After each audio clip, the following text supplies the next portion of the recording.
Bonjour à tous et bienvenue dans cette deuxième capsule vidéo consacrée à l'étude de la nouvelle fantastique de Maupassant, Le Horla. Et nous allons continuer à l'étudier avec cette problématique: en quoi Le Horla est-il une œuvre fantastique? Pour y répondre, nous allons voir en deuxième partie que Le Horla est une œuvre où le sentiment de la peur est particulièrement présent. Lecture et analyse de la page du 25 mai. «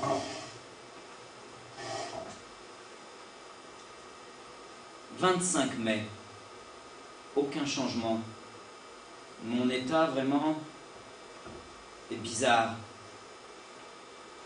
À mesure qu'approche le soir, une inquiétude incompréhensible m'envahit, comme si la nuit cachait pour moi une menace terrible. Je dîne vite, puis j'essaie de lire, mais je ne comprends pas les mots. Je distingue à peine les lettres. Je marche alors dans mon salon, de long en large, sous l'oppression d'une crainte confuse et irrésistible, la crainte du sommeil et la crainte du lit. « 25 mai. Aucun changement. Mon état vraiment est bizarre. À mesure qu'approche le soir, une inquiétude incompréhensible m'envahit, comme si la nuit cachait pour moi quelques menaces terribles.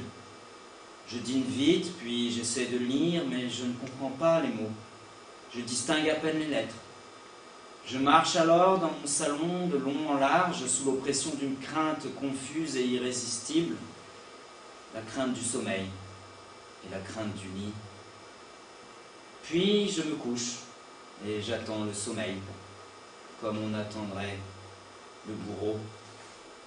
Je l'attends avec l'épouvante de sa venue et mon cœur bat et mes jambes frémissent et tout mon corps tressaille dans la chaleur des draps, jusqu'au moment où je tombe tout à coup dans le repos, comme on tomberait dans une eau stagnante pour s'y noyer.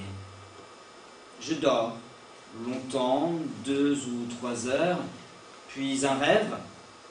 Non, un cauchemar m'étreint.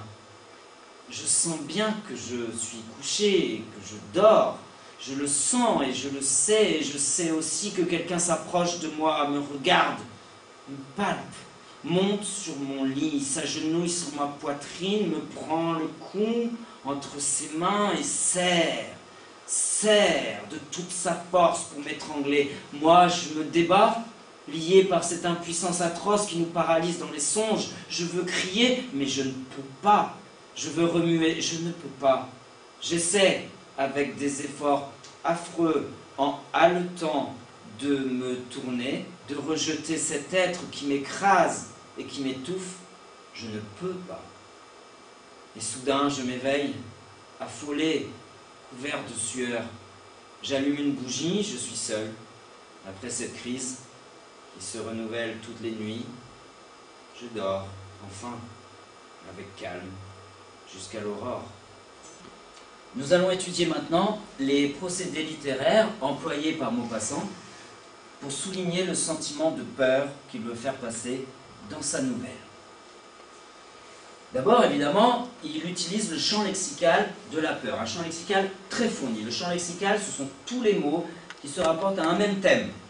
Ici, le champ lexical de la peur, dans cette page de journal intime du Horla: bizarre, inquiétude, terrible, crainte, oppression d'une peur, malaise, trouble, épouvante, frémissement, tressailles, cauchemar, paralyse, crier, affreux, affolé, sueur.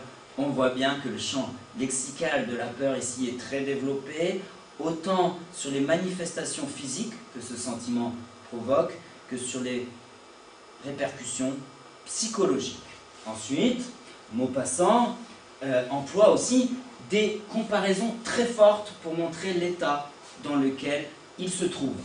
Je tombe tout à coup dans le repos, comme on tomberait pour s'y noyer dans un gouffre d'eau stagnante. Cette comparaison montre que le sommeil, qui normalement doit apporter le repos, est une source d'angoisse pour le narrateur.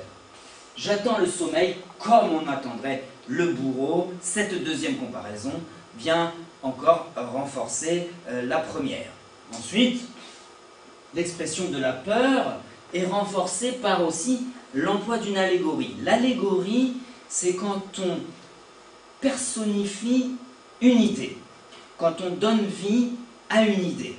Regardez ici, je ne le sens pas venir comme autrefois, ce sommeil perfide, caché près de moi, qui me guette et qui va me saisir par la tête, me fermer les yeux, m'anéantir. Vous voyez ici qu'il s'agit d'une personnification du sommeil. On appelle ça une allégorie qui contribue à rendre encore plus menaçant le sommeil et la nuit.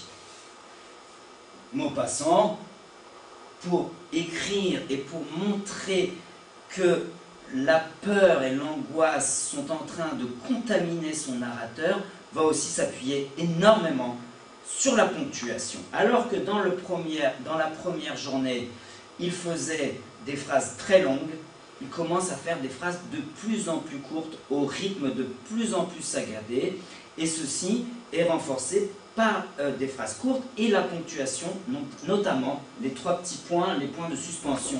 Regardez ici, je sens bien que je suis couché et que je dors, 3 petits points. Je le sens et je le sais, encore les 3 petits points.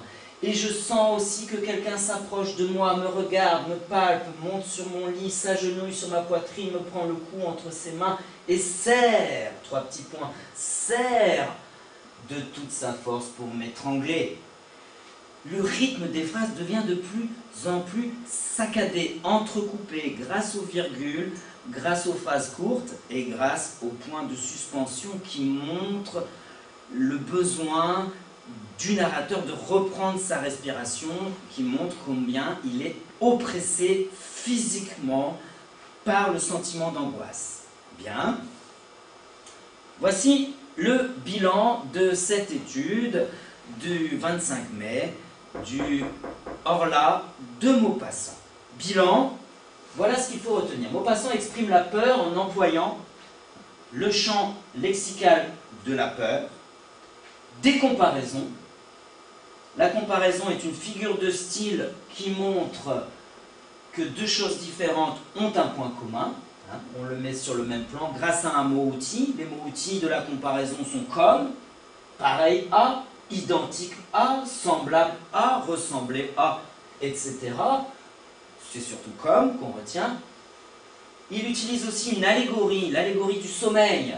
C'est une figure de style qui consiste à rendre vivante une idée. Et il utilise aussi la ponctuation pour donner un rythme de phrase saccadé et montrer ainsi la peur qui s'insinue dans l'esprit du narrateur. Je vous remercie, je vous donne rendez-vous pour la prochaine capsule consacrée à l'étude du Horla de Maupassant.